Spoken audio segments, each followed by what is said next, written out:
Hello everyone, welcome to किन studies. आज है 13 मार्च। स्टार्ट करते हैं आज के एमसीक्यू क्वेश्चन। आज का फर्स्ट क्वेश्चन है, consider the following statement about regional rural bank, जिन्हें हम आरआरबीज कहते हैं। आपसे पूछा जा रहा है क्षेत्रीय ग्रामीण बैंकों के बारे में। नीचे कुछ कथन दिए गए हैं, आपको बताना है कि इनमें से कौन सा कथन सही है। फर्स्ट स्टेटमेंट है, the Narsimhan Committee on the Rural Credit recommended the establishment of RRBs. Second, RRBs are regulated by RBI. And third, the RBI has set a priority sector lending target of 75% of total outstanding advances for RRBs. आपको बताना है कि RRB से संबंधित कौन से statements यहाँ पर सही हैं। और इस क्वेश्चन में आपका करेक्ट ऑप्शन हो जाएगा ऑप्शन डी। यहाँ पर आपके तीनों ही स्टेटमेंट्स सही हैं। यहाँ देख सकते हैं, RRBs are banks formed in collaboration by the central government, state government and sponsoring commercial banks to give loan to the rural areas. So RRBs की बात करें तो ये सुपरवाइज किए जाते हैं by the national bank for rural development, जिन्हें हम नाबार्ड कहते हैं। इसके साथ ही आपने देखा कि आरआरबीज की एस्टैब्लिशमेंट को रेकमेंड किया था नरसिम्हन कमेटी ने 1975 में, और पहला जो रीजनल रूरल बैंक एस्टैब्लिश किया गया था वो था राथामा ग्रामीण बैंक 2 अक्टूबर 1975 को। अगर हम आरआरबीज के एरिया ऑफ ऑपरेशंस की बात करें तो ये लिमिटेड होते हैं, लाइक 1 और मोर डिस्ट्रिक्ट्स, जैसा कि गवर्नमेंट इन्हें नोटिफाई करती है। बढ़ते हैं नेक्स्ट क्वेश्चन की ओर। Consider the following statement about NOTA. NOTA के बारे में यहाँ कुछ कथन दिए गए हैं और आपको बताना है कि इनमें से कौन सा कथन गलत है।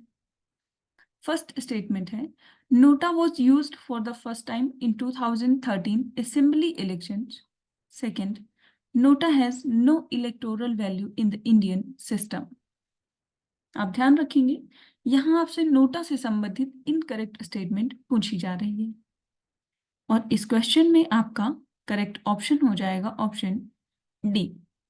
यहाँ पर कोई भी स्टेटमेंट इनकरेक्ट नहीं है। नोटा को भारत में पहली बार इस्तेमाल किया गया था 2013 में।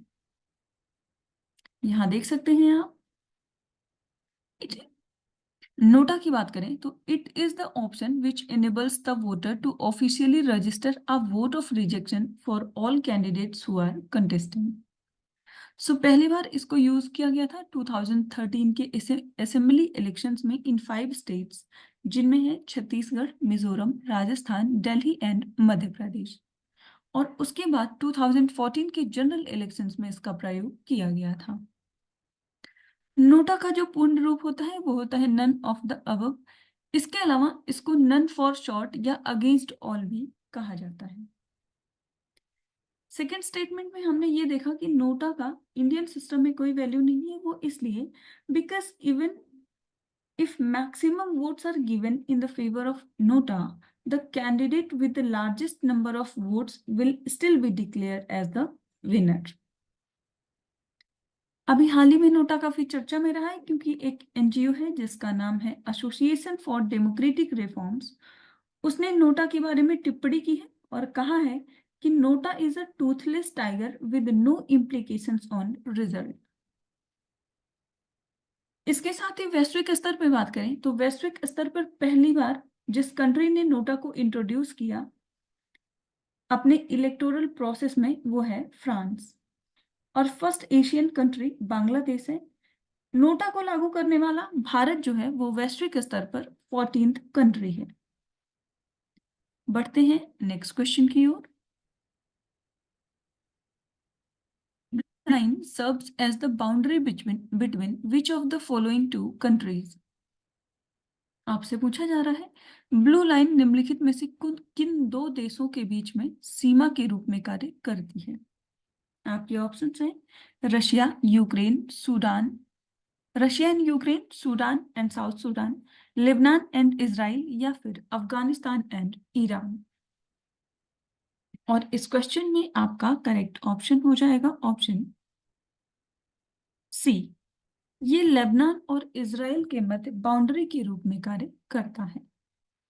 हम यहाँ देख सकते हैं। So blue line is a border demarcation established by the United Nations in 2000 after Israeli troops withdrew from southern Lebanon.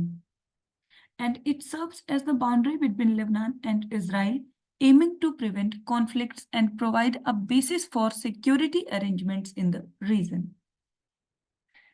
बढ़ते हैं नेक्स्ट क्वेश्चन की ओर। Consider the following statement about Samudrayaan mission. Samudrayaan mission से संबंधित कुछ कथन दिए गए हैं और आपको उन पर विचार करना है। फर्स्ट स्टेटमेंट है, ministry of earth sciences is the nodal ministry of mission Samudrayaan. Second, Matsya 6000 is a manned submersible vehicle developed by the National Center for Polar and Ocean Research. और आपको बताना है कि समुद्रयान मिशन से संबंधित कौन सा स्टेटमेंट यहाँ पर इनकरेक्ट है। और इस क्वेश्चन में आपका करेक्ट ऑप्शन हो जाएगा ऑप्शन बी। इनकरेक्ट स्टेटमेंट आपका सेकंड है, क्योंकि इसको डेवलप किया गया है national institute of ocean technology Chennai के द्वारा। आप यहां देख सकते हैं, it is India's first manned mission to explore the deep ocean, and it is aimed to develop a self-propelled manned submersible to carry 3 human beings to a water depth of 6,000 meters in the ocean. So this project is the part of larger deep ocean mission which supports the central government's blue economy policy. अगर हम vehicle मत 6000 की बात करें तो इसको आपने देखा डेवलप किया गया है national institute of ocean technology Chennai के द्वारा, and it has an endurance of 12 hours of operational period and 96 hours in the case of emergency. So it is designed to study the deep ocean resources and conduct biodiversity assessment as well. बढ़ते हैं next question की ओर। Who has been appointed as the Vigilance Commissioner in the Central Vigilance Commission in March 2024? आपसे पूछा जा रहा है मार्च 2024 में केंद्रीय सतर्कता आयोग में सतर्कता आयुक्त के रूप में किसे नियुक्त किया गया है। आपके ऑप्शंस हैं अरविंद कुमार, प्रवीण सूद, एएस राजीव, या फिर प्रवीण कुमार श्रीवास्तव। और इस क्वेश्चन में आपका करेक्ट ऑप्शन हो जाएगा ऑप्शन सी। हाल ही में सतर्कता आयुक्त नियुक्त किए गए हैं एएस राजीव। आप यहां देख सकते हैं, the honourable president of India under section 4 clause 1 of central vigilance commission act 2003 has appointed Sri A.S. Rajiv as the Vigilance Commissioner in the Central Vigilance Commission. So CVC Act 2003 provides for the appointment of a Central Vigilance Commissioner and 2 Vigilance Commissioners. And the tenure of the Vigilance Commissioner is of 4 years or till the incumbent attains the age of 65 years.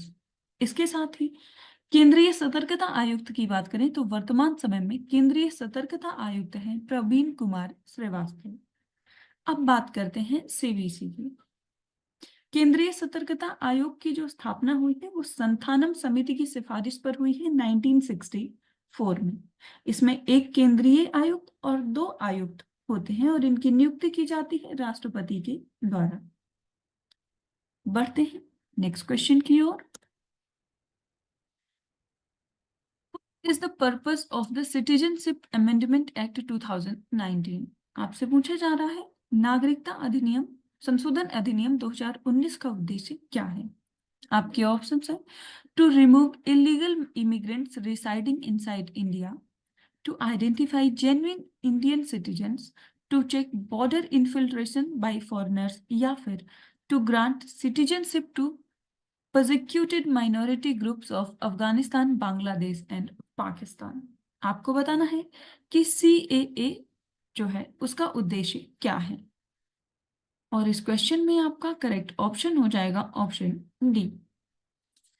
इसका उद्देश्य है to grant citizenship to the persecuted minority groups of Afghanistan, Bangladesh and Pakistan.